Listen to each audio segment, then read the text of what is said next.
Welcome back to another edition of the North Star Takes podcast. I'm Bailey Policki. He's Jacob Liberta. Kind of an emergency podcast here as we have just found out that Kirk Cousins has been placed on the COVID-19 reserve list. He will be out for Sunday's game against the Green Bay Packers. And depending how long his symptoms last, he could potentially be out the last game of the season too against Chicago Bears. So we were kind of thinking going into this episode, like maybe they'll try and start Kellen Mond. Maybe they'll roll with Kyle Sloter, freshly signed off the streets. We're getting word now that the plan is to activate Sean Mannion off the COVID list and start him in Green Bay. Literally the one option that fans do not want to see. So I guess what are your thoughts on this, Alberta? I mean, just a crazy morning all the way around for the Vikings. Yeah, it was never a dull moment with this franchise, huh? So I guess I want to start by saying everybody out there, whether you're a Kirk stan or whoever you might identify yourself as, I think you should be rooting for Mon to play. And I feel like that is the common sentiment. Like I think Yeah. everybody is not a fan of Mannion. They know he's just there to be Kirk's buddy and basically be his, I don't know, not technically a quarterback coach, but something along those lines. Yeah. And now we're actually in a situation where we have to play our backup quarterback for the first time since Kirk got here. And we're really going to roll with this guy that we know what he is. He's been in the league forever, and that he's not going to amount to much. Whereas Mond, you have a lot higher upside. I feel like there's a lot more to use there from obviously the mobility is the thing that jumps off the page when you look at Mannion and Bond side by side, but then just the natural arm talent too is definitely there. And the fact you use a third round pick on him's got to count for something. And I think this is the exact situation you want to plug him into because taking him that high means you have at least some high regard for him. So if you're seriously going to roll out Mannion there when you literally your job's on the line because if they lose, then we're out of the playoffs for sure, and then you're losing your job because I think we came into this year playoffs or bust at least, probably had to win a game, and now we're putting that all on Sean Mannion, the guy who hasn't even practiced all week, and that's just stupid. And I think that's the inevitable downfall of this coaching staff. They're digging their own grave. But absolutely. And I'll kind of start this off by saying so Kirk Cousins isn't vaccinated, but I'm going to give him the benefit of the doubt just because this Omicron variant is spreading like crazy. Yeah, basically everyone's catching it. You're seeing it all across sports. So this was bound to happen, but of course it happens to him at possibly the most critical juncture of the season, at least for the team. I think a lot of us have come to grips with the fact that this season's over with, but the team still believes, and that's why they're starting Sean Mannion because they don't want to risk throwing Kellen Mond out there and having him be a train wreck, basically. But in my mind, this is just the coaching staff telling on itself if they're really going to roll with Sean Mannion because, if you haven't done anything to develop Kellen Mond all season, nothing makes that more obvious than right now. It's been 15 games. There's 2 games left. It's basically been a full season. You can't even throw him out there to see what you have.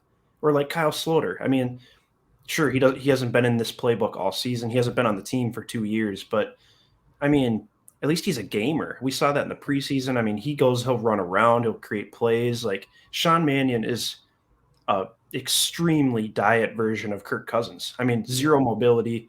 The arm talent's okay, but no good accuracy. There's no redeeming qualities there other than he's been on the team for the last 3 years and he knows the playbook inside and out, and he's Kirk Cousins' right-hand man. So I am extremely, extremely upset that they're even considering starting Sean Mannion here because I feel like the message has to come from either ownership or from the GM who drafted this quarterback. No, we're starting him.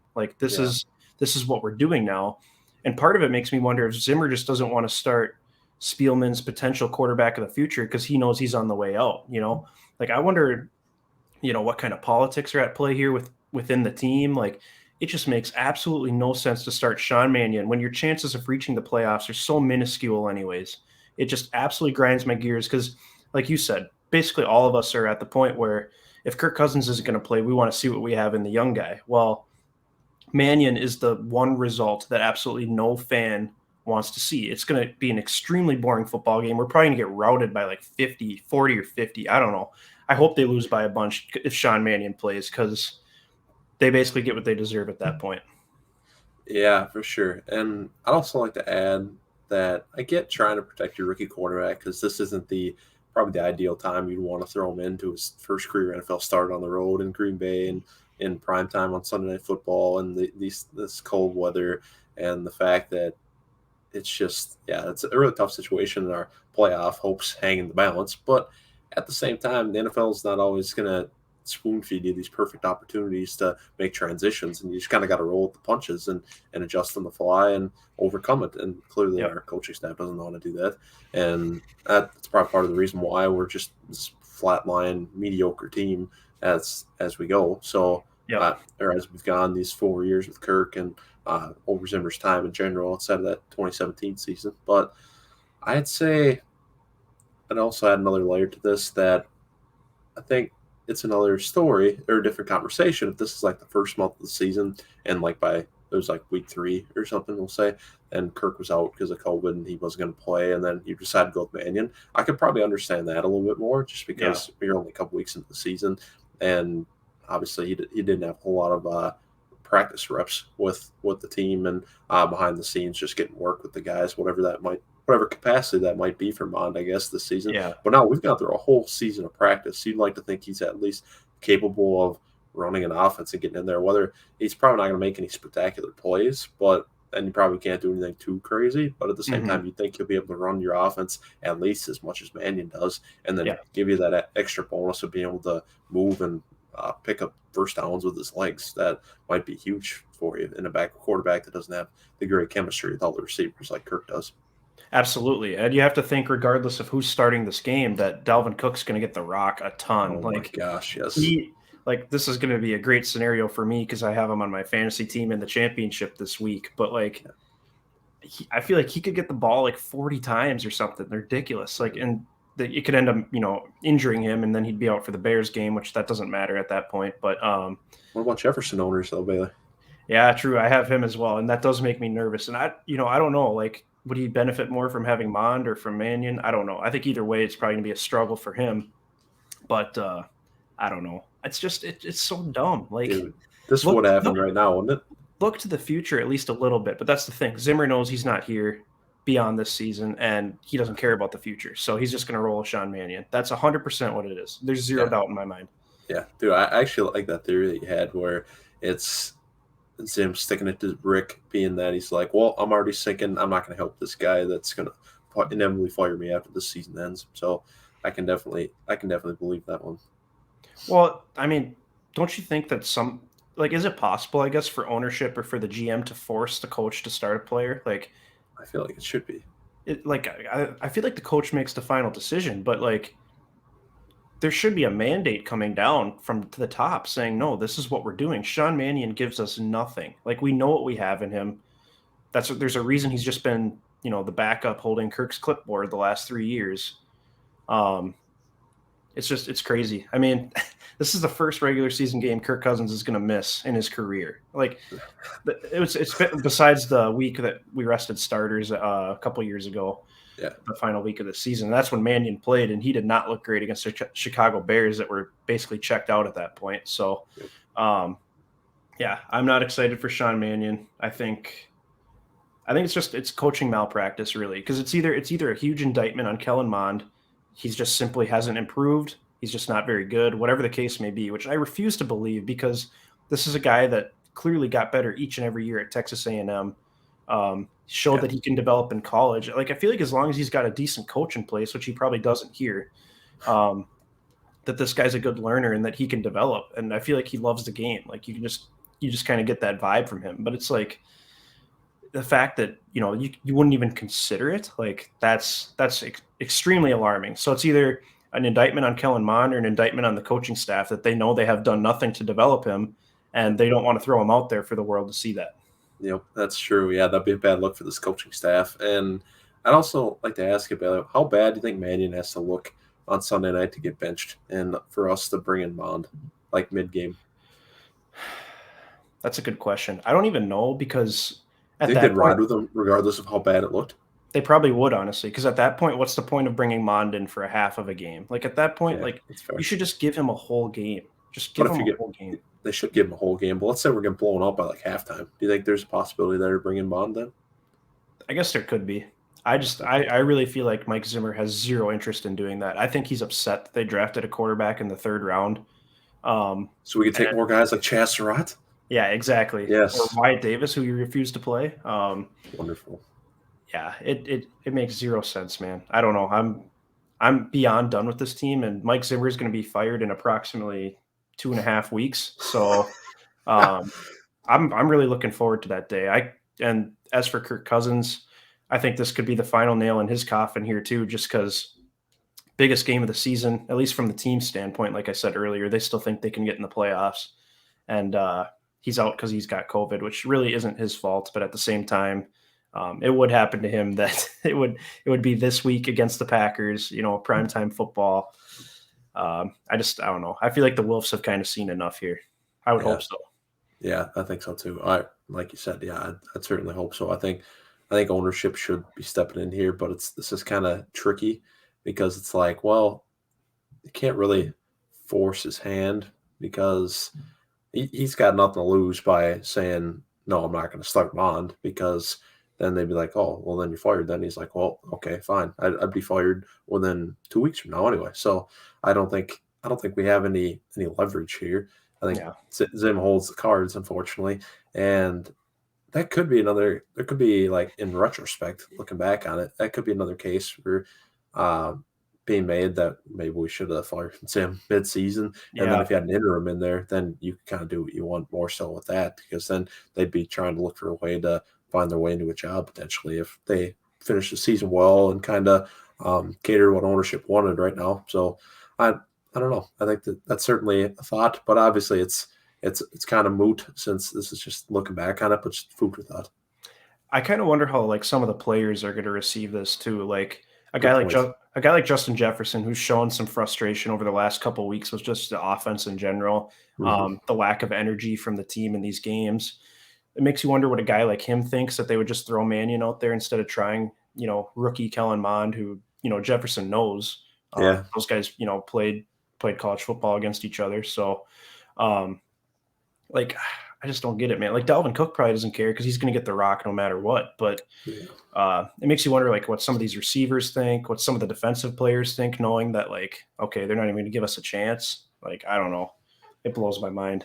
Yeah, and I'm curious to hear what Zim has to say in his presser today. I feel like it's going to be some stuff that you're just going to get so angry about that it's like, oh, this is the end of an era. I kind of want the drama to ratchet up here, though. Like, I want him to say, like, we're starting Sean Mannion, but then I want there to be reports that ownership's not happy, Rick Spielman's not happy. Stir that pot. I need that friction, because that'll basically confirm to me that Zimmer's going to be gone, which I really think he will be anyways. But I don't know. The writing's got to be on the wall at this point. This season's turned into an absolute disaster.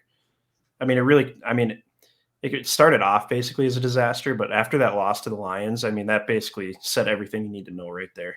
Yeah, for sure. And I think it's just unfortunate, because I think this could be a really fun opportunity to watch a Vikings game with all these stakes and everything on the line, and seeing what you got in your third round pick that everybody's excited about when we first drafted him. So they're just not taking advantage of that. Instead, they're going even worse and going Mannion, like you said. No matter who you are out there, I don't know anybody that wants to see Mannion play Sunday night.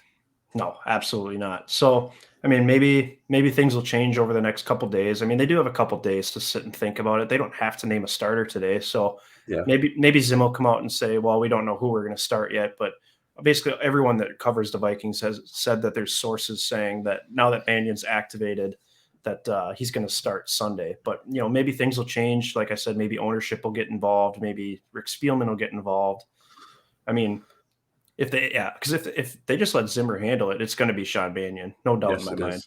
Yeah, because he'll just be like, "Oh, go out there and manage the game for us, Sean." Yeah, he's been QB2 all year, so it would only make sense to thrust him into the starting role, which is garbage. Do you like how this is all happening literally right after Zim came out all ignorant and boisterous in the press and was like, "Oh, we don't have to worry about this. Sean will be off the COVID list. He'll be able to back Kirk up. This won't be a problem for us."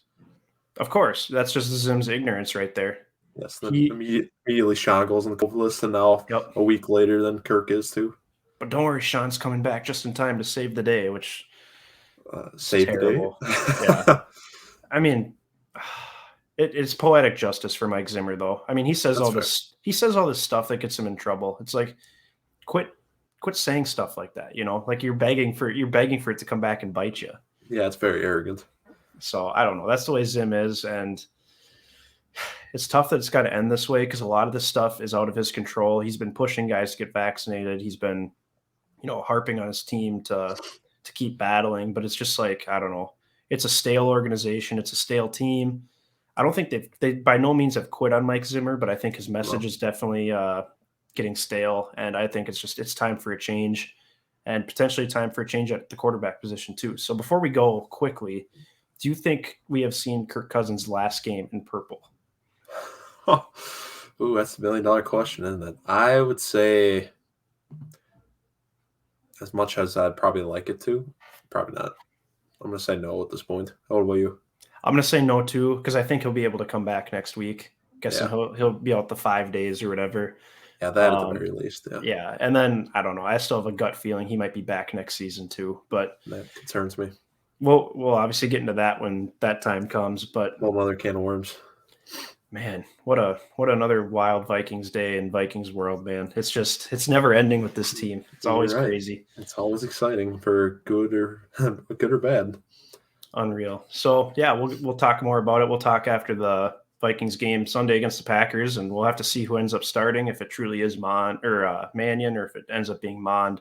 Maybe even Kyle Sloter. That'd be an interesting wrinkle in the whole thing. So.